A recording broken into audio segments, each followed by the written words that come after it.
యుద్ధ ఎఫెక్ట్ తో అల్లాడుతున్న పాకిస్తాన్. ఇరాన్ తో పాకిస్తాన్ ఏమి యుద్ధం చేయట్లేదు. మరి పాకిస్తాన్ ఎందుకు అల్లాడిపోతుందని ఆలోచిస్తున్నారా? ఎప్పుడైతే గత 10 రోజులుగా ఇరాన్, ఇజ్రాయెల్, అమెరికా పోరాడుతున్న విషయం తెలిసిందే.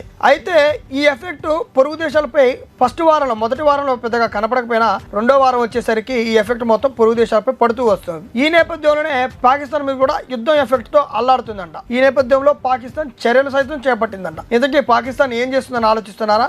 చమురు నిల్వలను ఆదా చేసేందుకు పాకిస్తాన్ పొదుపు చర్యలను ప్రవేశపెట్టిందంట. అందులో భాగంగానే ఇప్పుడే స్కూళ్ళకి 2 వారాల సెలవులు ఇచ్చిందంట. దాంతో పాటు ఇటు ఎమ్మెల్యేల జీతభత్యాలకు కూడా 50% కట్ చేస్తుందంట. ఎంపీలకు, రాజ్యసభ మెంబర్లకు కూడా 25% జీతాలు కట్ చేస్తుందంట. దాంతో పాటు చమురు ఉత్పత్తులను 50% రేటు పెంచిందంట. ఈ నేపథ్యంలోనే దాయాది దేశంకి చమురు ఉత్పత్తుల నేపథ్యంలో దడదలు పుడుతుందంట. సంక్షోభంలో కొట్టుమిట్టాడుతున్న పాకిస్తాన్ కు ఇప్పుడు చమురు నిల్వలు అటు యుద్ధం ఎఫెక్ట్ తో పెద్ద స్థాయిలో తీవ్రతను ఎదుర్కోబోతుందంట.